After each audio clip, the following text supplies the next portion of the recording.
चलो शुरू करने I am going to start my day with something that we were all very close to in our childhood एक ਇਹੋ ਜੀ ਗੱਲ ਦੱਸੋ sir before even I start that how would you like my language to be Hindi English Punjabi ਇਹ ਦੱਸ ਦਿਓ Punjabi would be comfortable right but ਮੈਨੂੰ ਆਦਤ ਪਈ ਹੋਈ ਮੈਂ ਅੰਗਰੇਜ਼ੀ ਵਿੱਚ ਵੀ ਨਿਕਲ ਜਾਣੀ ਆ ਸਰ ਤੇ ਮੈਂ ਜ਼ਿਆਦਾ ਅੱਗੇ ਨਿਕਲ ਜਾਵਾਂ ਤੇ ਮੈਨੂੰ ਵਾਪਸ ਸਾਧ ਲੈਣਾ ਰਾਈਟ ਸੋ ਮੈਨੂੰ ਆਂਦੀ ਹੈ ਬੋਲਣੀ ਮੈਨੂੰ ਰਾਦਰ ਬੁਲਾਇਆ ਹੀ ਇਸ ਕਰਕੇ ਗਿਆ that I can speak Punjabi but I can only speak right ਨਾ ਮੈਨੂੰ ਲਿਖਣੀ ਆਂਦੀ ਹੈ ਨਾ ਮੈਨੂੰ ਪੜ੍ਹਨੀ ਆਂਦੀ ਕਿਤੇ ਤੁਸੀਂ ਮੇਰਾ ਟੈਸਟ ਲੈਣ ਚੱਲ ਪਾਓ ਮੈਡਮ ਨੂੰ ਲਿਖਣੀ ਪੜ੍ਹਨੀ ਨਹੀਂ ਆਂਦੀ ਲਿਖਣੀ ਪੜ੍ਹਨੀ ਕੋਈ ਨਹੀਂ ਆਂਦੀ ਬਸ ਬੋਲਣੀ ਆਂਦੀ ਹੈ ਉਹ ਬੋਲਾਂਗੀ ਤੇ ਕਦੀ ਨਿਕਲ ਜਾਵਾਂ ਅੰਗਰੇਜ਼ੀ ਵਿੱਚ ਜਾਂ ਹਿੰਦੀ ਵਿੱਚ ਜ਼ਿਆਦਾ ਹੋ ਜਾਏ ਤੇ ਵਾਪਸ ਆ ਲੈਣਾ ਰਾਈਟ ਚਲੋ ਜੀ ਹੁਣ ਇੱਕ ਗੱਲ ਦੱਸੋ ਇਹੋ ਜੀ ਕਿਹੜੀ ਕੋਈ ਇੱਕ ਚੀਜ਼ ਸੀ ਜਿਹੜੀ ਸਾਨੂੰ ਬਚਪਨ ਵਿੱਚ ਵੀ ਸੁਣਨੀ ਬੜੀ ਚੰਗੀ ਲੱਗਦੀ ਸੀ ਤੇ ਅੱਜ ਵੀ ਸੁਣ ਅਗਰ ਮੌਕਾ ਮਿਲਿਆ ਜਾਏ ਤੇ ਅੱਜ ਵੀ ਸੁਣਨ ਨੂੰ ਬੜੀ ਚੰਗੀ ਲੱਗੇ Stories. Who said so? Okay, so sir said stories. ਬਚਪਨ ਆਪਾਂ ਕਹਾਣੀਆਂ ਸੁਣੀਆਂ ਸੀ ਹਾਂ ਸਾਰਿਆਂ ਨੇ ਕਿਸੇ ਨੇ ਨਾ ਸੁਣੀ ਹੋਏ ਹੁਣ ਐਡ ਕੀ ਲਾਸਟ ਕਦੋਂ ਸੁਣੀ ਸੀ ਕਹਾਣੀ ਸਰ ਸੁਣਨੀ ਸੀ ਕਿ ਸੁਣਾਈ ਸੀ ਨਹੀਂ ਮੈਂ ਤਾਂ ਪੇਪਰ ਪੜ੍ਹਦਾ ਰਹੀ ਅੱਛਾ ਤੁਸੀਂ ਪੇਪਰਸ ਪੜ੍ਹਦੇ ਰਹਿੰਦੇ ਹੋ so you still like stories okay ਹਾਂਜੀ ਸਰ ਤੁਸੀਂ ਕਦੋਂ ਸੁਣੀ ਆਖਰੀ ਸਟੋਰੀ 2008 ਵਿੱਚ ਬੜੀ ਪ੍ਰੋਮਿਨੈਂਟ ਸੀ ਤੁਹਾਨੂੰ 2008 ਯਾਦ ਹੈ ਕਿ that's very precise you know of you to say ਕਿ 2008 ਵਿੱਚ ਸੁਣੀ ਸੀ ਅੱਛਾ ਸਰ ਕਹਾਣੀਆਂ ਜਿਹੜੀਆਂ ਹੁੰਦੀਆਂ ਨੇ ਨਾ ਉਹ ਦੋ ਤਰੀਕੇ ਦੀਆਂ ਕਹਾਣੀਆਂ ਹੁੰਦੀਆਂ ਨੇ one is called a fictitious story right ਉਹ ਜਿਹੜੀ ਬਣਾਈਆਂ ਜਾਂਦੀਆਂ ਨੇ ਬੱਚਿਆਂ ਦਾ ਮਨ ਬਲਾਉਣ ਲਈ ਰਾਈਟ ਇੱਕ ਰਾਜਾ ਸੀ ਘੋੜੇ ਤੇ ਬਹਿ ਕੇ ਆਇਆ ਉਹ ਕੁੜੀ ਸੀ ਉਹਨੇ ਕੁੜੀ ਨੂੰ ਵੇਖਿਆ ਕੁੜੀ ਨੂੰ ਰਾਜੇ ਨਾਲ ਪਿਆਰ ਹੋ ਗਿਆ ਉਹਨੇ ਉਹਨੂੰ ਘੋੜੇ ਤੇ ਬਿਠਾਇਆ ਤੇ ਬਿਠਾ ਕੇ ਲੈ ਗਿਆ so this is called a fictitious story right is just to make yourself go happy and lighter on it and ਇੱਕ ਦੂਜੇ ਤਰੀਕੇ ਦੀਆਂ ਕਹਾਣੀਆਂ ਹੁੰਦੀਆਂ ਵਿਚ is called you know real life stories ਜਿਹੜੀਆਂ ਸਾਡੀਆਂ ਮਤਲਬ ਅਸਲ ਜ਼ਿੰਦਗੀ ਤੋਂ ਇਨਸਪਾਇਰ ਹੁੰਦੀਆਂ ਮੈਂ ਵੀ ਤੁਹਾਨੂੰ ਅੱਜ ਅਸਲ ਜ਼ਿੰਦਗੀ ਤੋਂ ਇਨਸਪਾਇਰ ਸਟੋਰੀ ਸਮਝਦੇ ਜਦ ਤੁਸੀਂ ਭਾਗ ਮਿਲਖਾ ਭਾਗ ਵੇਖੀ ਹੋਏਗੀ ਜਾਂ ਮੂਵੀ ਧੋਨੀ ਦੇਖੀ ਹੋਏਗੀ you know all these stories are real life stories so I am going to share with you one story and the story is of a girl and this character of mine I have named her M right ਇਹ ਮੇਰਾ character ਹੈਗਾ ਤੇ ਮੈਂ ਇਹਦੇ ਬਾਰੇ ਚ ਅੱਜ ਤੁਹਾਨੂੰ ਸਾਰਿਆਂ ਨੂੰ ਕਹਾਣੀ ਸੁਣਾਉਣ ਵਾਲੀ ਹਾਂ ਵੈਲ ਇਹ ਕਹਾਣੀ ਸੁਣਨ ਲਈ ਨਾ ਸਾਨੂੰ ਆਪਾਂ ਨੂੰ ਸਾਰਿਆਂ ਨੂੰ ਨਾ 50 ਸਾਲ ਪਿੱਛੇ ਜਾਣਾ ਪਏਗਾ ਸੋ 50 ਸਾਲ ਪਹਿਲਾਂ ਐਮ ਨੇ ਆਪਣੇ ਸਕੂਲ ਦੇ ਪੇਪਰ ਦਿੱਤੇ ਤੇ ਉਸ ਟਾਈਮ 12ਵੀਂ ਨਹੀਂ ਹੁੰਦੀ ਸੀ ਸਰ ਸਿਰਫ 11ਵੀਂ ਹੁੰਦੀ ਸੀ ਸੇ ਜਦ 11ਵੀਂ ਪਾਸ ਕੀਤੀ ਤੇ ਮਤਲਬ ਐਵਰੇਜ ਸਟੂਡੈਂਟ ਬਿਲਕੁਲ ਹੀ ਜਿਹੜਾ ਆਮ ਹੁੰਦੇ ਸੀ ਬੱਚੇ ਉਸ ਟਾਈਮ ਦੇ ਅੱਜ ਕੱਲ੍ਹ ਦੇ ਵੀ ਹੈਗੇ ਨੇ ਇਹੋ ਜਿਹੀ ਕੋਈ ਗੱਲ ਨਹੀਂ ਰਾਈਟ ਤੇ ਹੁਣ ਪਾਸ ਕਰ ਲਈ ਤੀ 11ਵੀਂ ਤੇ ਹੁਣ ਇੰਨਾ ਟਾਈਮ ਬਦਲ ਗਿਆ ਸੀ ਕਿ ਮਾਪਿਓ ਵਿਆਹ ਨਹੀਂ ਕਰਨਾ ਚਾਹੁੰਦੇ ਸੀ ਲੱਗਦਾ ਸੀ ਕੁੜੀ ਥੋੜਾ ਕੁ ਹੋਰ ਪੜ੍ਹ ਲੇ ਪੜ੍ਹੇ ਨਾ ਪੜ੍ਹੇ ਥੋੜਾ ਟਾਈਮ ਹੋਰ ਨਿਕਲ ਜਾਏ ਚਲੋ ਜੀ ਠੀਕ ਹੈ ਹੁਣ ਫਿਰ ਕੀ ਕੀਤਾ ਜਾਏ ਤੇ ਉਹਨਾਂ ਦੇ ਜਿਹੜੇ ਫਾਦਰ ਸਾਹਿਬ ਸੀ ਉਹਨਾਂ ਦੇ ਕੋਈ ਦੋਸਤ ਸੀ ਉਹਨਾਂ ਨੇ ਉਹਨਾਂ ਨੂੰ ਪੁੱਛਿਆ ਬਈ ਕੁੜੀ ਨੇ 11ਵੀਂ ਤੇ ਕਰ ਲਿੱਤੀ ਹੈ ਹੁਣ ਦੱਸ ਹੁਣ ਕੀ ਕਰੀ ਅੱਗੇ ਉਹਨੇ ਕਿਹਾ ਸੁਣ ਤੇਰੀ ਕੁੜੀ ਦੀ ਨਾ ਡਰਾਇੰਗ ਬੜੀ ਸੋਹਣੀ ਹੈ ਤੇ ਇੱਕ ਕੰਮ ਕਰ ਤੂੰ ਨਾ ਦਿੱਲੀ ਵਿੱਚ ਇੱਕ ਨਇਆ ਪੋਲੀਟੈਕਨਿਕ ਖੁੱਲਿਆ ਉਹਨੂੰ ਕਹਿੰਦੇ ਨੇ ਵਿਮਨਸ ਪੋਲੀਟੈਕਨਿਕ ਫਰੋਮ ਵੂਮਨ ਮਹਾਰਾਣੀ ਬਾਗ ਵਿੱਚ ਤੂੰ ਨਾ ਇਹਦਾ ਉੱਥੇ ਦਾਖਲਾ ਕਰਾ ਦੇ 3 ਸਾਲ ਦਾ ਕੋਰਸ ਹੈਗਾ ਆਰਾਮ ਨਾਲ ਪੜ੍ਹੇਗੀ ਇੱਕ ਵਾਰ ਪੜ੍ਹ ਲਏਗੀ ਫਿਰ ਆਪਾਂ ਇਹਦਾ ਵਿਆਹ ਕਰ ਦਾਂਗੇ ਉਹਨਾਂ ਦੇ ਫਾਦਰ ਸਾਹਿਬ ਨੂੰ ਵੀ ਲੱਗਿਆ ਕਿ ਆਈਡੀਆ ਤੇ ਠੀਕ ਹੈਗਾ ਉਹਨਾਂ ਨੇ ਉਹਦਾ ਐਡਮਿਸ਼ਨ ਉੱਥੇ ਕਰਾ ਦਿੱਤਾ ਹੁਣ ਕਿਉਂਕਿ ਡਰਾਇੰਗ ਪਹਿਲਾਂ ਹੀ ਬੜੀ ਚੰਗੀ ਸੀ and she got some kind of a training also for that ਤੇ ਡਰਾਇੰਗ ਹੋਰ ਨਿਖਰ ਕੇ ਅੱਗੇ ਆ ਗਈ ਉਹਨਾਂ ਨੇ 3 ਸਾਲ ਬੜੀ ਮਿਹਨਤ ਨਾਲ ਉੱਥੇ ਆਪਣਾ ਕਮਰਸ਼ੀਅਲ ਆਰਟ ਦਾ ਕੋਰਸ ਪੂਰਾ ਕੀਤਾ and she passed out in merit ਮਤਲਬ ਹਲੇ ਉਹਨਾਂ ਦਾ ਇਹ ਕਹਿਣਾ ਹੈ ਕਿ ਹਲੇ ਪੂਰਾ ਕਾਲਜ ਖਤਮ ਵੀ ਨਹੀਂ ਹੋਇਆ ਸੀ ਕਿ ਜਦ ਕੈਂਪਸ ਇੰਟਰਵਿਊਜ਼ ਹੋਏ ਤੇ ਉਹਨਾਂ ਦੀ ਨੌਕਰੀ ਲੱਗ ਗਈ ਨੌਕਰੀ ਲੱਗ ਗਈ ਜਦ ਨੌਕਰੀ ਕਰਨੀ ਸ਼ੁਰੂ ਕੀਤੀ ਤੇ ਹਲੇ ਪਹਿਲੇ ਮਹੀਨੇ ਦੀ ਤਨਖਾਹ ਵੀ ਨਹੀਂ ਮਿਲੀ ਸੀ ਕਿ ਰਿਸ਼ਤਾ ਪੱਕਾ ਹੋ ਗਿਆ ਜਦ ਰਿਸ਼ਤਾ ਪੱਕਾ ਹੋ ਗਿਆ ਤੇ ਘਰ ਵਾਲਿਆਂ ਨੇ ਮੁੰਡੇ ਨੇ ਇੱਕੋ ਹੀ ਸ਼ਰਤ ਰੱਖੀ ਵਿਆਹ ਕਰਨ ਲਈ ਕਿ ਮੇਰੀ ਜਨਾਨੀ ਕੰਮ ਨਹੀਂ ਕਰੇਗੀ ਤੇ ਐਮ ਦਾ ਕਹਿਣਾ ਹੈ ਮੈਂ ਇਹ ਗੱਲ ਸੁਣ ਕੇ ਬੜੀ ਖੁਸ਼ ਸੀ ਪਹਿਲੇ ਕੁੜੀਆਂ ਵੀ ਇਹੋ ਜਿਹੀਆਂ ਹੀ ਹੁੰਦੀਆਂ ਸੀ ਨੋ ਮੇਰਾ ਘਰ ਮੇਰਾ ਬੱਚਾ ਮੇਰਾ ਘਰ ਵਾਲਾ you know confined to their homes ਅੱਜ ਨਹੀਂ ਹੈਗਾ ਸਰ ਜ਼ਮਾਨਾ ਗਿਆ ਬਦਲ ਗਿਆ ਠੀਕ ਹੈ but am was like that ਸੇ ਘਰ ਵਾਲਾ ਨਹੀਂ ਚਾਹੁੰਦਾ ਸੀ ਬਿਕੋਜ਼ ਉਹਨਾਂ ਦੀ ਬਹੁਤ ਵੱਡੀ ਜੁਆਇੰਟ ਫੈਮਿਲੀ ਸੀ ਘਰ ਵਾਲਾ ਚਾਹੁੰਦਾ ਸੀ you know my wife will look after my children will look after me will look after my family so both were happy ਤੇ ਮੀਆਂ ਬੀਬੀ ਰਾਜੀ ਤੇ ਹੋ ਗਿਆ ਜੀ ਫਿਰ ਵਿਆਹ ਹੋ ਗਿਆ life was very beautiful for good 14 years 14 ਸਾਲ ਜ਼ਿੰਦਗੀ ਬੜੀ ਬਿਊਟੀਫੁਲ ਚਲਦੀ ਰਹੀ ਐਂਡ 14 ਸਾਲਾਂ ਵਿੱਚ ਉਹਨਾਂ ਦੇ 2 ਬੱਚੇ ਵੀ ਹੋਏ, 2 ਕੁੜੀਆਂ ਵੀ ਹੋਈਆਂ and life was all beautiful. But life beautiful guarantee ਨਹੀਂ ਹੁੰਦੀ ਕਿ ਹਮੇਸ਼ਾ ਹੀ ਬਿਊਟੀਫੁਲ ਰਹੇਗੀ। And an unfortunate day, an absolute unfortunate day, the husband met with an accident and he died on the spot there and then he died. Now it was a big question ਕਿ ਹੁਣ ਕੀ ਕਰਨਾ ਹੈਗਾ ਅੱਗੇ, right. So sorry because ਮੈਂ ਤੁਹਾਨੂੰ ਦੱਸਿਆ that she was a part of a joint family, ਤੇ ਕਰਨਾ ਕੀ ਹੈਗਾ ਹੁਣ, ਜਿਸ ਤਰ੍ਹਾਂ ਜ਼ਿੰਦਗੀ ਕੱਟੀ ਜਾਏਗੀ। ਬਟ there was ਹੁੰਦਾ ਕੀ ਹੈ, ਜਦ ਮਨ ਨੂੰ ਇਸ ਤਰ੍ਹਾਂ ਲੱਗਦਾ ਹੈ ਜਦ ਬਾਬਾ ਇੱਕ ਰਸਤਾ ਬੰਦ ਕਰਦਾ ਹੈ ਨਾ ਤੇ 3 ਨਾਲ ਖੋਲਦਾ ਵੀ ਹੈਗਾ। So that was exactly what happened with M also. M ਦਾ ਜਿਹੜਾ ਘਰ ਵਾਲਾ ਸੀ ਉਹ ਕੰਮ ਕਰਦਾ ਸੀ ਮਿਨਿਸਟਰੀ ਆਫ ਹੈਂਡੀਕ੍ਰਾਫਟਸ ਵਿੱਚ। ਨਾਓ ਅਗਰ ਤੁਹਾਨੂੰ ਥੋੜਾ ਕੋ ਵੀ ਪਤਾ ਹੋਏ, ਸਰਕਾਰ ਦਾ ਇੱਕ ਪ੍ਰੋਵੀਜ਼ਨ ਹੁੰਦਾ ਹੈ to get a job on compassionate grounds, right. So in case the earning member of the family dies, ਤੇ ਉਹਦੇ ਬਾਅਦ ਜੋ ਵੀ ਹੁੰਦਾ ਹੈ somebody who can take up that job can take up। ਨਾ ਕਿਉਂਕਿ ਬੱਚੇ ਬੜੇ ਛੋਟੇ ਸੀ, ਕੁੜੀਆਂ 3 ਸਾਲ 13 ਸਾਲ ਤੇ 4 ਸਾਲ ਦੀਆਂ ਸੀ, the girls could not get that job। the only person who could get that job was ਉਹਨਾਂ ਦੀ ਜਨਾਨੀ, right, that was M। ਹੁਣ ਜਦ ਇਹ ਪ੍ਰਪੋਜ਼ਲ ਦਫ਼ਤਰੋਂ ਘਰ ਆਇਆ ਤੇ ਘਰ ਤੇ ਬਵਾਲ ਹੋ ਗਿਆ। ਸਾਡੇ ਪੰਜਾਬੀਆਂ ਦੇ ਘਰ ਤੁਹਾਨੂੰ ਸਾਰਿਆਂ ਨੂੰ ਪਤਾ ਨੇ, ਉਹਦਾ ਵੀ ਉਹੋ ਜਿਹਾ ਹੀ ਕੋਈ ਸੀ। ਬਵਾਲ ਕਿਸ ਗੱਲ ਦਾ ਹੋਇਆ, ਨੌਕਰੀ ਕਰੇਗੀ ਇਹ ਸਾਰੇ ਉਹਦੇ ਆਲ ਦੀ ਬ੍ਰਦਰ ਇਨ ਲਾਸ ਜਿਹੜੇ ਸੀ, ਅਗਰ ਨੌਕਰੀ ਕਰੇਗੀ ਤੇ ਲੋਕ ਕੀ ਕਹਿਣਗੇ। ਅੱਜ ਭਰਾ ਨਹੀਂ ਰਿਹਾ ਤੇ ਭਰਜਾਈ ਨੂੰ ਬਾਹਰ ਕੰਮ ਕਰਨ ਲਈ ਭੇਜ ਦਿੱਤਾ। ਕਿਉਂ? ਆਪਾਂ ਬੱਚੇ ਨਹੀਂ ਪਾਲ ਸਕਦੇ ਜਾਂ ਦਾ ਧਿਆਨ ਨਹੀਂ ਰੱਖ ਸਕਦੇ। ਸਾਡੇ ਭਰਾ ਨੇ ਕਦੀ ਨੌਕਰੀ ਨਹੀਂ ਕਰਾਈ, ਅੱਜ ਉਹ ਨਹੀਂ ਰਿਹਾ, ਬਾਹਰ ਨਹੀਂ ਜਾਏਗੀ ਕੰਮ ਕਰਨ ਲਈ। ਬਟ ਸਾਰਿਆਂ ਦੀ ਸੋਚ ਅਲੱਗ-ਅਲੱਗ ਹੁੰਦੀ ਹੈ ਸਰ, ਸਾਰਿਆਂ ਦੀ ਬੁੱਧੀ ਅਲੱਗ-ਅਲੱਗ ਹੁੰਦੀ ਹੈ, ਸੋਚਣ ਦਾ ਨਜ਼ਰੀਆ, ਸੋਚਣ ਦਾ ਤਰੀਕਾ ਅਲੱਗ-ਅਲੱਗ ਹੁੰਦਾ ਹੈ। ਉਹਨਾਂ ਦੇ ਇੱਕ ਬ੍ਰਦਰ ਇਨ ਲਾਅ ਸੀ ਜਿਨ੍ਹਾਂ ਦੀ ਸੋਚ ਬੜੀ ਅਲੱਗ ਸੀ। ਉਹਨਾਂ ਨੇ ਸਾਰਿਆਂ ਨੂੰ ਇੱਕੋ ਹੀ ਗੱਲ ਸਮਝਾਈ ਕਿ ਇਹ ਗੱਲ ਉਹ ਨਹੀਂ ਹੈਗੀ ਕਿ ਦੁਨੀਆ ਕੀ ਸੋਚੇਗੀ। This is the time for us to think about the lady, right, ਕਿ ਇਹ ਕੀ ਕਰੇਗੀ, ਇਹ ਸਾਰੀ ਜ਼ਿੰਦਗੀ ਕਿਸ ਤਰ੍ਹਾਂ ਕੱਟੇਗੀ। ਗੱਲ ਪੈਸੇ ਦੀ ਵੀ ਨਹੀਂ ਹੈਗੀ, ਰਾਈਟ, ਗੱਲ ਹੈਗੀ ਜ਼ਿੰਦਗੀ ਜੀਣ ਦੀ। It's very difficult, it's a biggest setback that one can ever get into. ਬੜਾ ਸਮਝਾਇਆ, ਕਿਸੇ ਤਰੀਕੇ ਨਾਲ ਉਹ ਸਾਰਿਆਂ ਨੂੰ ਸਮਝਾਉਣ ਨੂੰ ਕਾਮਯਾਬ ਹੋ ਗਏ and am finally got the job as an LDC which is called a lower division clerk. ਇਸ ਤਰ੍ਹਾਂ ਨਹੀਂ ਹੁੰਦਾ ਸਰ ਕਿ ਅਗਰ ਤੁਸੀਂ ਕੋਈ ਜਨਰਲ ਮੈਨੇਜਰ ਦੇ ਲੈਵਲ ਤੇ ਹੋ ਐਂਡ ਸਮਬਡੀ ਪਾਸਿਸ ਅਵੇ ਤੇ ਉਸ ਅਹੁਦੇ ਦੇ ਨੌਕਰੀ ਨਹੀਂ ਮਿਲਦੀ, you have to start from the bottom. ਤੇ ਐਮ ਦਾ ਕਹਿਣਾ ਇਹ ਹੈਗਾ ਕਿ ਜਦ ਉਹਨਾਂ ਨੂੰ ਆਪਣੀ ਪਹਿਲੀ ਸੈਲਰੀ ਮਿਲੀ that was about 1500 rupees, ਔਰ ਕਹਿੰਦੇ ਨੇ ਕਿ ਮੈਨੂੰ ਜਿੰਨੀ ਖੁਸ਼ੀ ਉਹ 1500 ਰੁਪਏ ਨੇ ਦਿੱਤੀ ਸੀ ਨਾ, ਮੈਨੂੰ ਅੱਜ ਵੀ ਯਾਦ ਹੈਗੀ ਹੈ। Whatever said and done, money in your hand, ਪੈਸਾ ਜਿਹੜਾ ਹੁੰਦਾ ਹੈ ਨਾ ਉਹਦੀ ਪਾਵਰ ਬੜੀ ਅਲੱਗ ਹੁੰਦੀ ਹੈ। So many has lot of power. ਚਲੋ ਜੀ ਠੀਕ ਹੈ, ਨੌਕਰੀ ਲੱਗ ਗਈ, 1500 ਰੁਪਏ ਮਿਲਣੇ ਸ਼ੁਰੂ ਹੋ ਗਏ ਨਾ। ਹੁਣ ਸਰਕਾਰੀ ਦਫ਼ਤਰ 'ਚ ਕੀ ਹੁੰਦਾ ਹੈ ਕਿ ਪ੍ਰੋਸੈਸ ਹੋ ਜਾਂਦੀਆਂ ਨੇ ਚੀਜ਼ਾਂ, ਫਾਈਲਾਂ ਘੁੰਮਦੀਆਂ ਰਹਿੰਦੀਆਂ ਨੇ ਥੋੜੇ ਲੰਬੇ ਟਾਈਮ ਤੱਕ। ਸੋ ਇਸ ਤਰ੍ਹਾਂ ਹੀ ਫਾਈਲ ਘੁੰਮ ਰਹੀ ਸੀ ਤੇ ਦ ਸੀਨੀਅਰ ਮੋਸਟ ਪਰਸਨ, ਦੀ ਡਿਪਟੀ ਕਲੈਕਟਰ ਜਿਹੜੇ ਸੀ, ਉਹਨਾਂ ਦੇ ਜਦ ਟੇਬਲ ਤੇ ਐਮ ਦੀ ਫਾਈਲ ਆਈ ਫਾਈਨਲ ਸਾਈਨ ਕਰਨ ਲਈ, ਤੇ ਉਹਨਾਂ ਨੇ ਇੱਕ ਚੀਜ਼ ਨੋਟਿਸ ਕਰੀ ਉਹਨਾਂ ਦੀ ਫਾਈਲ ਵਿੱਚ and immediately he called up M. ਉਹਨਾਂ ਨੇ ਐਮ ਨੂੰ ਸੱਦਿਆ ਐਂਡ ਹੀ ਸੈਡ ਕਿ ਤੇਰੇ ਕਾਗਜ਼ਾਂ ਵਿੱਚ ਲਿਖਿਆ ਹੈ ਕਿ ਤੂੰ ਇਹ ਕਮਰਸ਼ੀਅਲ ਆਰਟ ਕੀਤੀ ਹੋਈ ਹੈ। ਸ਼ੀ ਸੈਡ ਹਾਂ ਸਰ ਕੀਤੀ ਹੈ। ਕਹਿੰਦਾ ਡਿਗਰੀ ਕਿੱਥੇ ਹੈਗੀ? ਡਿਗਰੀ ਤੇ ਲੱਗੀ ਕੋਈ ਨਹੀਂ ਹੋਈ। ਕਹਿੰਦੀ ਉਹ ਤੇ ਆਪਾਂ ਕਦੀ ਲਿੱਤੀ ਨਹੀਂ, ਜ਼ਰੂਰਤ ਹੀ ਨਹੀਂ ਪੈਂਦੀ, ਲੋੜ ਹੀ ਨਹੀਂ ਪੈਂਦੀ। ਤੇ ਉਹਨੇ ਕਿਹਾ ਹੈਗੀ ਕਿੱਥੇ? ਕਹਿੰਦੀ ਉੱਥੇ ਹੀ ਪਈ ਹੋਏਗੀ, ਕਾਲਜ ਕਿੱਥੇ ਨਾ। ਅੱਜ ਤੋਂ ਇੰਨੇ ਸਾਲ ਪਹਿਲੇ, ਮਤਲਬ ਤੁਸੀਂ ਸੋਚ ਲਓ, ਮਤਲਬ 35-40 ਸਾਲ ਪਹਿਲੇ ਕੋਈ ਕੰਪਿਊਟਰ ਨਹੀਂ ਹੁੰਦੇ ਸੀ ਕਿ ਬਟਨ ਦਬਾਇਆ ਤੇ ਮਾਰਕਸ਼ੀਟ ਬਾਹਰ ਨਿਕਲ ਆਈ ਜਾਂ ਤੁਹਾਡਾ ਪ੍ਰੋਵੀਜ਼ਨ ਬਾਹਰ ਨਿਕਲ ਆਇਆ। ਸੋ ਕਿਸੇ ਨੂੰ ਭੇਜਿਆ ਗਿਆ ਉਹ ਉਹਨਾਂ ਦਾ ਪ੍ਰੋਵੀਜ਼ਨਲ ਸਰਟੀਫਿਕੇਟ ਲਿਆਉਣ ਲਈ। ਜਦੋਂ ਸਰਟੀਫਿਕੇਟ ਬਾਹਰ ਨਿਕਲਿਆ ਸਰ, ਐਮ ਦਾ ਕਹਿਣਾ ਉਹ 4 ਟੋਟਿਆਂ ਵਿੱਚ ਸੀ। It was literally into 4 pieces, ਜਿਹਨੂੰ ਟੇਪ ਲਾ ਕੇ ਜੋੜਿਆ ਗਿਆ, ਫਿਰ ਉਹਨੂੰ ਲੈਮੀਨੇਟ ਕਰਾਇਆ ਗਿਆ ਤੇ ਉਹਨੂੰ ਦਫ਼ਤਰ ਵਿੱਚ ਦਿੱਤਾ ਗਿਆ ਨਾ। ਕੁਐਸਚਨ ਇਜ਼ ਕਿ ਉਹਨੇ DC ਨੇ ਉਹ ਕਾਗਜ਼ ਮੰਗਿਆ ਕਿਉਂ ਸੀ? Well the DC ask for sir,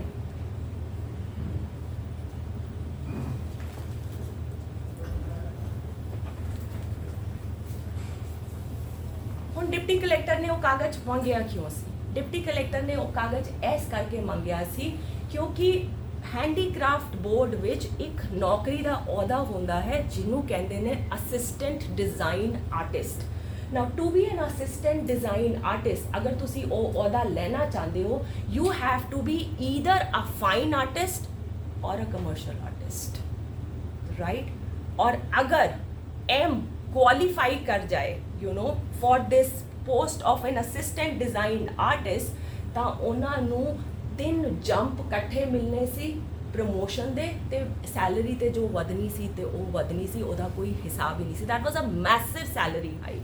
now on sympathetic grounds everybody wanted, right, ਕਿ ਇਹਨੂੰ ਨੌਕਰੀ ਉਹ ਵਾਲਾ ਅਹੁਦਾ ਮਿਲ ਜਾਏ, ਬਟ ਸਰਕਾਰੀ ਦਫ਼ਤਰ 'ਚ ਬੜਾ ਟਾਈਮ ਲੱਗਦਾ ਹੈ sir. It took 3 years from one bench to the other, from second bench to the third. The file kept on moving for 3 years, and finally, after the hard work of 3 years, M was designated as an assistant design artist with All Indian Handicraft Boards India, right? She got 3 promotions at one go, and the salary, which was 1500 rupees, with the span of 3 years of challenge, turns out to be 25,000 rupee. क्योंकि 7th पे commission भी लग गया, 3 साल दे arrears भी लगे, सब कुछ ला लू के it was about 25,000 rupees, right? से my question to you is, right, कहानी का कोई मतलब नहीं होता. The story is useless. Fictitious story का कोई सार होवे ना होवे, ਉਹਦਾ कोई फर्क नहीं पैंदा, but a real life story, ਜਿਹੜੀ रियल लाइफ स्टोरी होंदी है ना, स्टोरी फिक्टिशियस है अगर ਉਹਦਾ कोई सार नहीं हैगा, पर सार ਜਿਹੜਾ ਹੁੰਦਾ है ना, ਆਪਾਂ ਸਾਰਿਆਂ ਲਈ अलग अलग ਹੁੰਦਾ है, ठीक है? What did you learn out of this story is my question. ਤੁਹਾਨੂੰ ਕੀ ਸਮਝ ਆਈ ਗੱਲ? ਅਗਰ ਤੁਹਾਡੇ ਕੋਲ ਕੋਈ ਹੁਨਰ ਹੈ ਤਾਂ ਉਸ ਦੀ ਕਦੇ ਨਾ ਕਦੇ ਕੀਮਤ ਪੈਂਦੀ ਹੈ. ਅਗਰ ਤੁਹਾਡੇ ਕੋਲ ਕੋਈ ਹੁਨਰ ਹੈਗਾ ਹੈ ਨਾ, ਉਹਦੀ ਕਦੇ ਨਾ ਕਦੇ ਲੋੜ ਜ਼ਰੂਰ ਪੈ ਜਾਂਦੀ ਹੈ, ਜਾਂ ਕਦੇ ਨਾ ਕਦੇ ਕੰਮ ਜ਼ਰੂਰ ਆ ਜਾਂਦਾ ਹੈ. Thank you so much, very beautiful. What else? Patience. Patience. Just elaborate a little, gentleman, what you mean by word patience? जैसे उन्होंने वेट की 3 साल, हाँ. उन्होंने वही, नहीं तो होता है कि मतलब वो पेशेंस नहीं रहता जब कोई हमारा प्रमोशन होता है या कुछ भी है ना, हाँ. तब वो पेशेंस उन्होंने रखा कि नहीं, एक दिन ऐसा आएगा कि मुझे भी प्रमोशन मिलेगी और अच्छे लेवल पर मिलेगी. Let's take this also, gentleman. Bus struggle ਉਹਦਾ ਸਟਰਗਲ ਉਹਨਾਂ ਦਾ ਇਹ ਸੀਗਾ ਕਿ ਇਨਸਾਨ ਜਿਹੜਾ ਉਹਨਾਂ ਨੇ ਸਟਰਗਲ ਕੀਤਾ ਇੱਕ ਸਟਰਗਲ ਸੀ ਉਹਨਾਂ ਦਾ 3 ਇਅਰ ਦਾ ਸਟਰਗਲ, ਉਹਦਾ ਕਰਕੇ ਉਹ ਆਪਣਾ ਗੋਲ ਅਚੀਵ ਕਰ ਗਏ, ਜੋ ਵੀ ਉਹਦਾ ਜਿਹੜੀ ਜੌਬ ਲੈਣੀ ਸੀ. Struggles. Change in mindset. Change in mindset also is a lesson. Change in mindset kida, madam? I mean, just if that brother-in-law doesn't have the different view from other brother-in-laws, then in that case, the daughter-in-law may not be able to accept that Absolutely, job. you know, it is a story about mindset also, right? That a change of mindset can lead to a lot of other changes. और भी बड़े lessons ने की. What else? Time has its own way. हाँ? Time has its own way. Time has its own way, you know. मतलब जिंदगी दा अपना course हैगा. You don't know. Yeah. You plan it one way. Life has a different plan to take you other ways. You should focus. Keep on, You must- keep on going. Keep on improving. going. Keep on moving, sir. You must be positive. Sorry. Positive. You must be positive. It must be, you know, think positive. Have a Positive. high aspirations But to focus. focus. ਕਦੇ ਹਾਰ ਨਹੀਂ ਮੰਨਣੀ ਚਾਹੀਦੀ. ਕਦੀ ਜ਼ਿੰਦਗੀ ਵਿੱਚ ਹਾਰ ਨਹੀਂ ਮੰਨਣੀ ਚਾਹੀਦੀ, right? Look, one lesson has so many meanings into it. ਕਿਉਂ ਪੁੱਛਿਆ ਜਾਂਦਾ ਹੈ ਸਰ? ਬਿਕੋਜ਼ ਹੁੰਦਾ ਕੀ ਹੈ, ਜਿਹੜਾ ਟ੍ਰੇਨਰ ਹੁੰਦਾ ਹੈ ਨਾ, ਸੁਣਨ ਵਾਲੇ ਦੀ ਤੇ ਬੋਲਣ ਵਾਲੇ ਦੀ ਕਦੀ ਕਦੀ ਸੋਚ ਵਿੱਚ ਫਰਕ ਹੁੰਦਾ ਹੈ, ਰਾਈਟ? ਮੈਂ ਕਹਿਣਾ ਕੀ ਚਾਹ ਰਹੀ ਹਾਂ, ਤੁਸੀਂ ਸਮਝ ਕੀ ਰਹੇ ਹੋ? ਮੈਨੂੰ ਪਹਿਲੇ ਇਹ ਗੱਲ ਸਮਝ ਲੈਣੀ ਬੜੀ ਜ਼ਰੂਰੀ ਹੈਗੀ ਕਿ ਮੈਂ ਜੋ ਸਮਝਾਉਣਾ ਚਾਹ ਰਹੀ ਹਾਂ ਉਹ ਗੱਲ ਤੁਹਾਨੂੰ ਸਮਝ ਵੀ ਆ ਰਹੀ ਹੈ, ਜਾਂ ਮੈਂ ਆਪਣਾ ਤਰੀਕਾ ਕੋਈ ਠੀਕ ਕਰਾਂ? ਕਿਉਂਕਿ ਇੱਕ ਵਾਰ ਦੀ ਗੱਲ ਹੈਗੀ ਹੈ ਸਰ, ਮਤਲਬ let's hold on the story of him here. ਇੱਕ ਨਸ਼ਾ ਮੁਕਤੀ ਕੇਂਦਰ ਸੀ. ਨਸ਼ਾ ਮੁਕਤੀ ਕੇਂਦਰ ਸਮਝਦੇ ਸਰ? ਰੀਹੈਬਿਲਿਟੇਸ਼ਨ ਸੈਂਟਰ ਉਹ ਸੀ. ਤੇ ਉੱਥੇ ਨਾ ਉਹਨਾਂ ਨੂੰ ਲੱਗਿਆ ਇਹਨਾਂ ਦੀ ਵੀ ਟ੍ਰੇਨਿੰਗ ਕਰਾਓ, ਜਿਸ ਤਰ੍ਹਾਂ ਸਰ ਨੇ ਕਿਹਾ ਨਾ, ਇਹਨਾਂ ਦੀ ਵੀ ਟ੍ਰੇਨਿੰਗ ਕਰਾਓ. ਉਹਨਾਂ ਨੂੰ ਵੀ ਲੱਗਿਆ ਇਹਨਾਂ ਦੀ ਵੀ ਟ੍ਰੇਨਿੰਗ ਕਰਾਓ. ਬੜੀ ਕੁਛ ਸ਼ਰਾਬ ਪੀਂਦੇ ਨੇ, ਬੜੀ ਜ਼ਿੰਦਗੀ ਖਰਾਬ ਕੀਤੀ ਹੋਈ ਹੈ. ਕਿਸੇ ਮੇਰੇ ਵਰਗੇ ਸੌਫਟ ਸਕਿੱਲਸ ਵਾਲੇ ਨੂੰ ਲਿਆਓ ਤੇ ਉਹਨਾਂ ਨੂੰ ਕਹੋ ਇਹਨਾਂ ਨੂੰ ਟ੍ਰੇਨ ਕਰੇ ਥੋੜ੍ਹਾ ਜਿਹਾ. ਮੇਰੇ ਵਰਗੇ ਕਿਸੇ ਨੂੰ ਸੱਦ ਲਿਆ ਗਿਆ ਤੇ ਉਹਨਾਂ ਨੇ ਕਿਹਾ ਹੁਣ ਇਹਨਾਂ ਦਾ ਸਾਰਿਆਂ ਦਾ ਤੁਸੀਂ ਥੋੜ੍ਹਾ ਬ੍ਰੇਨ ਵਾਸ਼ ਕਰੋ. ਤੇ ਉਹਨੇ ਕਿਹਾ ਹੁਣ ਮੈਂ ਮਤਲਬ you know examples are the best way to teach. ਤੇ ਉਹਨੇ ਮੇਰੇ ਵਰਗੇ ਟ੍ਰੇਨਰ ਨੇ ਕੀ ਕੀਤਾ, ਇੱਕ ਸ਼ਰਾਬ ਦੀ ਬੋਤਲ ਚੁੱਕੀ ਤੇ ਬੜੇ ਸਾਰੇ ਕੀੜੇ ਚੁੱਕੇ ਤਾਂ ਬੋਤਲ ਖੋਲੀ ਤੇ ਕੀੜੇ ਉਹਦੇ ਵਿੱਚ ਪਾ ਦਿੱਤੇ, ਬਾਅਦ ਬੋਤਲ ਬੰਦ ਕਰ ਦਿੱਤੀ ਤੇ 2 ਮਿੰਟ ਵਿੱਚ ਸਾਰੇ ਕੀੜੇ ਮਰ ਗਏ। ਤੇ ਉਹਨੇ ਫਿਰ ਪੂਰੀ ਕਲਾਸ ਨੂੰ ਦਿਖਾਇਆ, ਰਾਈਟ। ਫਿਰ ਉਹਨੇ ਕਲਾਸ ਨੂੰ ਪੁੱਛਿਆ, ਦੱਸੋ ਭਰਾਵਾ ਕੀ ਗੱਲ ਸਮਝ ਆਈ? ਇੱਕ ਕਹਿੰਦਾ ਮੈਂ ਦੱਸਾਂਗਾ। ਉਹਨੇ ਕਿਹਾ ਹਾਂ ਤੂੰ ਦੱਸ ਕੀ ਗੱਲ ਸਮਝ ਆਈ? ਕਹਿੰਦਾ ਦੇਖੋ ਸ਼ਰਾਬ ਜ਼ਰੂਰ ਪੀਣੀ ਚਾਹੀਦੀ ਜੇ, ਰਾਈਟ, ਬੜੀ ਚੰਗੀ ਚੀਜ਼ ਹੁੰਦੀ ਹੈ, ਇਹਨੂੰ ਪੀਣ ਨਾਲ ਪੇਟ ਦੇ ਸਾਰੇ ਕੀੜੇ ਮਰ ਜਾਂਦੇ ਨੇ। ਨਾ ਹੁਣ ਮੇਰੀ ਗੱਲ ਦੱਸੋ, ਜਿਹੜਾ ਮੇਰਾ ਵਰਗਾ ਵਿਚਾਰਾ ਟ੍ਰੇਨਰ ਸੀ ਉਹ ਇਹ ਦੱਸਣ ਗਿਆ ਸੀ ਉੱਥੇ, ਕੀ ਦੱਸਣ ਗਿਆ ਸੀ? नहीं पीनी चाहिए, ਪੀਏਗਾ ਤੇ ਕੀ ਹੋਏਗਾ ਫਿਰ? ਹੈ मरेगा। ਭਰਾਵਾ ਸ਼ਰਾਬ ਨਹੀਂ ਪੀਣੀ ਹੁੰਦੀ, ਬਿਕੋਜ਼ ਜਿਸ ਤਰ੍ਹਾਂ ਕੀੜੇ ਮਰ ਗਏ ਉਸ ਤਰ੍ਹਾਂ ਤੂੰ ਵੀ ਮਰ ਜਾਣਾ ਹੈਗਾ। So right, you know, this is the difference between what am I trying to teach and what are you grasping, right? But I am glad, I am happy ਕਿ ਤੁਸੀਂ ਸਾਰੇ ਉਹੀ ਮੈਸੇਜ ਸਮਝ ਰਹੇ ਹੋ ਜਿਹੜਾ ਮੈਸੇਜ ਮੈਂ ਤੁਹਾਨੂੰ ਦੇਣਾ ਚਾਹ ਰਹੀ ਹਾਂ। ਇਹਦਾ ਮਤਲਬ ਇਹ ਹੈਗਾ that you know we are attuned, ਮਤਲਬ ਤੁਹਾਨੂੰ ਮੇਰੀ ਗੱਲ ਉਹੀ ਸਮਝ ਆ ਰਹੀ ਹੈ ਜਿਹੜੀ ਮੈਂ ਸਮਝਾਉਣਾ ਚਾਹ ਰਹੀ ਹਾਂ, ਤੁਸੀਂ ਕੁਝ ਹੋਰ ਨਹੀਂ ਸਮਝ ਰਹੇ। Now, you know, with the story of M, what am I trying? Why did I pick up this story here? Why did I pick up? There must be a reason, right? There must be a reason for me to pick up and start my early morning with all set of new people ਜਿਹੜੇ ਮੈਨੂੰ ਸਿਰਫ ਇੱਥੇ ਬੈਠੇ ਹੋਏ ਜੱਜ ਕਰ ਰਹੇ ਨੇ। You know, initial minutes you only judge the trainer, right? ਤੁਸੀਂ ਸਿਰਫ ਮੈਨੂੰ ਜੱਜ ਕਰ ਰਹੇ ਹੋ and I've picked up this story of M and you know I've built up this Kani and you know there must be a logic behind it, right? You know, I will connect it to all of you sitting here. ਆਪਾਂ ਇੱਥੇ ਬੈਠੇ ਹਾਂ, right, training ਕਰਕੇ ਬੈਠੇ ਹਾਂ, ਸਾਨੂੰ ਨਹੀਂ ਪਤਾ ਬੜੇ ਸਾਰੇ ਕੁਐਸਚਨਸ ਹੁੰਦੇ ਨੇ, ਕਾਦੇ ਲਈ, ਕਿਸ ਲਈ, ਮੇਰੇ ਕੀ ਕੰਮ ਆਣੀ ਹੈ, ਮੇਰੇ ਕੀ ਲੋੜ ਦੀ ਹੈ, ਹੁਣ ਇਸ ਟਾਈਮ ਮੈਂ ਇਹਦਾ ਕੀ ਕਰਨਾ ਹੈਗਾ, ਮੈਨੂੰ ਕੀ ਲੋੜ ਹੈਗੀ 30 ਸਾਲ ਬਾਅਦ ਚੱਲ। ਸਰ ਸਾਨੂੰ ਨਹੀਂ ਪਤਾ, ਆਪਾਂ ਨੂੰ ਨਹੀਂ ਪਤਾ ਸਾਨੂੰ ਕੀ ਲੋੜ ਹੈਗੀ ਹੈ। ਪੜ੍ਹਾਈ ਲਿਖਾਈ ਕੀਤੀ ਹੋਏ knowledge once gathered never go waste. Knowledge is the biggest power you can have as a weapon. ਬਾਕੀ ਅੱਗੇ ਤੁਹਾਨੂੰ ਨਹੀਂ ਪਤਾ। M ਨੂੰ ਕਦੀ ਇਹ ਗੱਲ ਨਹੀਂ ਪਤਾ ਸੀ that a basic thing like drawing, a basic thing like drawing Ki value ਦਿੰਦੇ ਆ ਸਰ? ਅਸੀਂ ਕੋਈ ਡਰਾਇੰਗ ਨੂੰ ਵੈਲਿਊ ਦਿੰਦੇ ਆ? ਕੋਈ value, you know, that gave her bread and butter. ਤੇ ਅਗਰ ਕਿਸੇ ਨੂੰ ਡਰਾਇੰਗ ਪੇ ਕਰ ਸਕਦੀ ਹੈ ਨਾ ਲਾਈਫ ਵਿੱਚ, ਤੇ ਕੁਝ ਵੀ ਕਦੇ ਵੀ ਕहीं ਵੀ ਕਰ ਸਕਦਾ ਹੈ। ਤੁਹਾਨੂੰ ਨਹੀਂ ਪਤਾ ਅੱਗੇ ਕੀ ਹੋਣ ਵਾਲਾ ਹੈ। The one who's sitting up has a beautiful plan. ਉਹ ਤੁਹਾਨੂੰ ਉੱਥੇ ਤੱਕ ਲੈਣ ਜਾਣ ਤੋਂ ਪਹਿਲੇ ਨਾ ਤੁਹਾਡੇ ਸਾਰੀ ਤਿਆਰੀ ਪੂਰੀ ਕਰਾ ਦਿੰਦਾ ਹੈ, right? So have this faith, you know, when you are sitting here, ਬੜੀ ਸਾਰੀ ਚੀਜ਼ਾਂ ਇਹੋ ਜਿਹੀਆਂ ਹੋਣੀਆਂ ਵਾਲੀਆਂ ਨੇ ਸਰ ਜਿਹੜੀਆਂ ਤੁਹਾਨੂੰ ਆਂਦੀਆਂ ਹੋਣਗੀਆਂ, ਪਤਾ ਹੋਣਗੀਆਂ। ਕੋਈ ਗੱਲ ਨਹੀਂ ਸਰ, ਰਿਵੀਜ਼ਨ ਕਰਕੇ ਸਮਝ ਲੈਣਾ ਕਿ ਆਪਾਂ ਰਿਵੀਜ਼ਨ ਕਰਨੇ ਆ ਇੱਥੇ ਬੈਠ ਕੇ। ਹੋ ਸਕਦਾ ਹੈ ਬੜੀ ਸਾਰੀ ਚੀਜ਼ਾਂ ਕੁਝ ਨਵੀਆਂ ਵੀ ਹੋਣ, ਸਿੱਖ ਲੈਣਾ। ਇਵੈਲੂਏਟ ਨਾ ਕਰੋ ਸਰ, ਹੁਣੇ ਇਵੈਲੂਏਟ ਨਾ ਕਰੋ, ਹੁਣੇ ਸਿਰਫ you know become a keen learner. Now if I ask you, you know, ਮੈਂ ਜਿੰਨਾ ਮਰਜ਼ੀ ਕੋਸ਼ਿਸ਼ ਕਰ ਲਾਂ ਮੈਂ ਤੁਹਾਨੂੰ ਪੜ੍ਹਾ ਨਹੀਂ ਪਾਵਾਂਗੀ, ਕੁਝ ਕਰ ਨਹੀਂ ਪਾਵਾਂਗੀ। Madam, this is a bottle of water, ਠੀਕ ਹੈ ਸਰ, ਇਹ ਪਾਣੀ ਇਹਦੇ ਅੰਦਰ ਪਾ ਦਿਓ। ਪਹਿਲੇ ਹੀ ਫੁੱਲ ਲਈ थोड़ी कोशिश करो, थोड़ी कोशिश करो, शायद चला जाए। Anybody else would like to try? मैं कह रही हूँ ए पानी ਇਹਦੇ ਵਿੱਚ ਪਾ ਨਹੀਂ ਬਸ ਨਾ। I said like as it is, ਇਹ ਪਾਣੀ ਜਿਹੜਾ ਹੈਗਾ ਇਹਨੂੰ ਇਹਦੇ ਵਿੱਚ ਪਾ ਦਿਓ। ਜਾ ਸਕਦਾ ਹੈ ਸਰ? Not possible. ਪਾਓ। मैं खोलन नहीं क्या क्या खोल के पाओ, मैं क्या खोल के पाओ? किसी भी कंडीशन में पानी अंदर जा सकता है सर। पहले अपने आप को खाली करो sir, right, be ready to learn, फिर ढक्कन खोलो अपने, फिर गल अंदर जाएगी। अम्मा ਨੂੰ सब कुछ पता हैगा पहले ही। अगर ਅਸੀਂ ਸਿੱਖਣ ਲਈ ਰਾਜੀ ਨਹੀਂ ਤਾਂ ਤੁਸੀਂ ਸਾਨੂੰ ਸਿਖਾ ਨਹੀਂ ਸਕਦੇ। और तुसी निचोड़ काट छाटिया है सर, तो ਤੁਹਾਨੂੰ ਲੇਟ ਆਉਣ ਦੀ ਮਾਫੀ ਮਿਲ ਗਈ ਹੈ। ਠੀਕ ਹੈ sir. So this is what it is. So you know ਇੱਕ ਹੋਰ ਗੱਲ ਦੱਸੋ, from you know ਹੁਣ M is retired, it's been 10 years that M is retired. Last salary ਜਿਹੜੀ ਐਮ ਨੇ ਲਿੱਤੀ that was about 55,000 rupees. would money would have bring in a difference in her life? 1500 रुपए तक काम करती तो पता नहीं कितने तक जाती. You know, finally I'm telling you, you know, पूरा अपना tenure पूरा करके 55,000 was पैसा भी कोई फर्क लेके आया होगा जिंदगी में sir? better standard of life. ਤੁਹਾਨੂੰ ਲੱਗਦਾ ਹੈ madam she would have raised her children well with that money? ਹੈ ਵਧੀਆ ਤਰੀਕੇ ਨਾਲ ਪੜਾ ਲਿਖਿਆ ਲਿਆ ਹੋਏਗਾ, ਵਿਆਹ ਵੀ ਕਰ ਲਿੱਤੇ ਹੋਣਗੇ, ਸਭ ਕੁਝ ਵਧੀਆ ਹੋ ਗਿਆ ਹੋਏਗਾ, ਕਿਉਂਕਿ ਪਤਾ ਚੱਲਣਾ ਚਾਹੀਦਾ ਨਾ ਅੱਗੇ ਵੀ ਕੀ ਹੋਇਆ ਨਾ.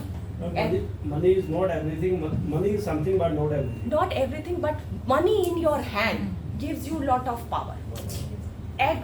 ਉਹਦੀ ਸਰ ਉਹਦੇ ਵਿੱਚੋਂ ਖੁਸ਼ਬੂ ਆਉਂਦੀ ਹੈ, ਤੁਸੀਂ ਜੋ Yes, ਮਰਜ਼ੀ yes. ਕਹਿ. I told them money is something. It is something. But something matters. You know, ਜਿਹਦੇ ਕੋਲ ਨਹੀਂ ਹੈਗਾ ਨਾ, ਜਦ ਨਹੀਂ ਹੈਗਾ ਉਹਨੂੰ ਪੁੱਛੋ, you know, what he needs at that point of time is money, right? And a lady who is all alone to raise, although she had the full support of the family, but still, you know, money brings in lot of difference. और 1500 रुपए ਤੇ ਕਿਥੇ ਤੁਸੀਂ 5500 रुपए ਤੇ 55000 रुपए ਤੇ ਜਾ ਕੇ ਰੁਕੇ ਹੈਗੇ ਹੋ, you know, it's good amount of money. ਉਹਨਾਂ ਨੇ ਇੰਨਾ ਪੈਸਾ ਕਮਾਇਆ ਹੈ, ਉਹਨਾਂ ਦਾ ਹੀ ਕਹਿਣਾ ਹੈਗਾ that you know she gave the best of the education to her children. ਅੱਜ ਉਹਨਾਂ ਦੀ ਦੋਨੋਂ ਕੁੜੀਆਂ ਦਾ ਵਿਆਹ ਹੋ ਗਿਆ ਹੈ. ਉਹਨਾਂ ਦੀ ਜਿਹੜੀ ਛੋਟੀ ਕੁੜੀ ਸੀ ਉਹਦੇ ਅੱਜ ਟਵਿੰਸ ਬੱਚੇ ਹੈਗੇ ਨੇ, ਟਵਿੰਸ ਕੁੜੀਆਂ ਹੈਗੀਆਂ ਨੇ, and she was the in-flight head with one of the reputed airlines of our country. ਔਰ ਅੱਜ ਮਤਲਬ ਆਫਟਰ ਉਹਨਾਂ ਦੇ ਬੱਚੇ ਹੋਏ ਉਹਨਾਂ ਨੇ ਉਹ ਨੌਕਰੀ ਛੱਡੀ, and today she is a renowned makeup artist in Delhi. People know her with her name. ਤੇ ਉਹਨਾਂ ਦੀ ਵੱਡੀ ਕੁੜੀ ਹੋਰ ਕੋਈ ਨਹੀਂ, ਤੁਹਾਡੀ ਅੱਜ ਦੀ ਟ੍ਰੇਨਰ ਹੈਗੀ ਜੇ. She is nobody else but my own.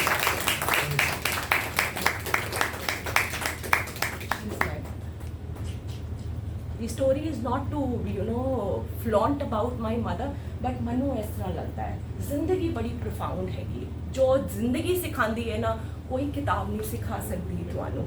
ਤੇ ਅਗਰ ਕੋਈ ਇਸ ਤਰ੍ਹਾਂ ਦੀ ਚੀਜ਼ ਹੈ ਜਿਹੜੀ ਮੈਂ ਸਿੱਖੀ ਹੈ, you know, it has become my responsibility, my moral responsibility that I teach that to each one of you sitting there.